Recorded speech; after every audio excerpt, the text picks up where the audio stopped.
ಗೆಳೆಯರೇ, ವೈದ್ಯಲೋಕ ಯೂಟ್ಯೂಬ್ ಚಾನಲ್ಗೆ ಸ್ವಾಗತ.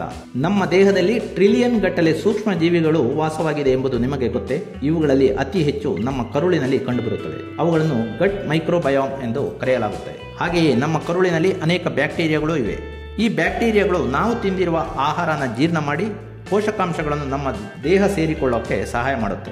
ಒಳ್ಳೆಯ ಬ್ಯಾಕ್ಟೀರಿಯಾ ನಮ್ಮ ಆರೋಗ್ಯಕ್ಕೆ ಬೇಕು, ಕೆಟ್ಟ ಬ್ಯಾಕ್ಟೀರಿಯಾ ನಮ್ಮ ಆರೋಗ್ಯವನ್ನು ಹಾಳು ಮಾಡುತ್ತೆ. ಮೊಸರು, ಮಜ್ಜಿಗೆ, ಫರ್ಮೆಂಟೆಡ್ ಫುಡ್ ಅಂತೀವಿ, ಅಂದರೆ ಇಡ್ಲಿ, ದೋಸೆ ಇವನ್ನೆಲ್ಲ ತಿಂದರೆ ನಮ್ಮ ಕರುಳಿನಲ್ಲಿ ಒಳ್ಳೆಯ ಬ್ಯಾಕ್ಟೀರಿಯಾಗಳು ಜಾಸ್ತಿಯಾಗಿ ಅವು ನಮ್ಮ ಆರೋಗ್ಯ ಕಾಪಾಡುತ್ತೆ. ಗೆಳೆಯರೇ, ಗ್ಯಾಸ್ಟ್ರಿಕ್, ಅಸಿಡಿಟಿ ಮುಂತಾದ ಆರೋಗ್ಯ ಸಮಸ್ಯೆಗಳಿಗೆ ಉತ್ತಮ ಆಯುರ್ವೇದ ಔಷಧಕ್ಕಾಗಿ ಸಂಪರ್ಕಿಸಿ ಸೂರ್ಯಕಾಂತ್ ಸರ್ಜನ್ 9916022679. ಒಂದು ವೇಳೆ ನಮ್ಮ ಕರುಳಿನಲ್ಲಿ ಒಳ್ಳೆಯ ಬ್ಯಾಕ್ಟೀರಿಯಾಗಳು ಕಡಿಮೆಯಾಗಿ ಕೆಟ್ಟ ಬ್ಯಾಕ್ಟೀರಿಯಾಗಳು ಜಾಸ್ತಿಯಾದರೆ ಅನೇಕ ಆರೋಗ್ಯ ಸಮಸ್ಯೆಗಳು ಶುರುವಾಗುತ್ತೆ. ಕೆಟ್ಟ ಬ್ಯಾಕ್ಟೀರಿಯಾ ಹೆಚ್ಚು ಆಗೋಕ್ಕೆ ಕಾರಣ ನಾವು ತಿನ್ನೋ ಆಹಾರ ಎಂಬುದನ್ನು ಗಮನಿಸಿ.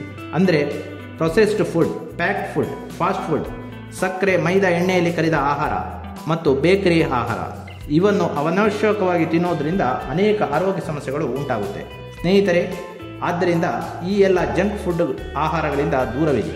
ವಿಶ್ವಾಸಾರ್ಹ ತಜ್ಞ ವೈದ್ಯರ ಆರೋಗ್ಯ ಮಾಹಿತಿಗಾಗಿ ನಮ್ಮ ಯೂಟ್ಯೂಬ್ ಸಬ್ಸ್ಕ್ರೈಬ್ ಮಾಡಿ. ಹಾಗೆಯೇ ಆರೋಗ್ಯ ಮಾಸಪತ್ರಿಕೆ, ವೈದ್ಯಲೋಕ ಮತ್ತು ಹೆಲ್ತ್ ವಿಷನ್ ಓದಿರಿ.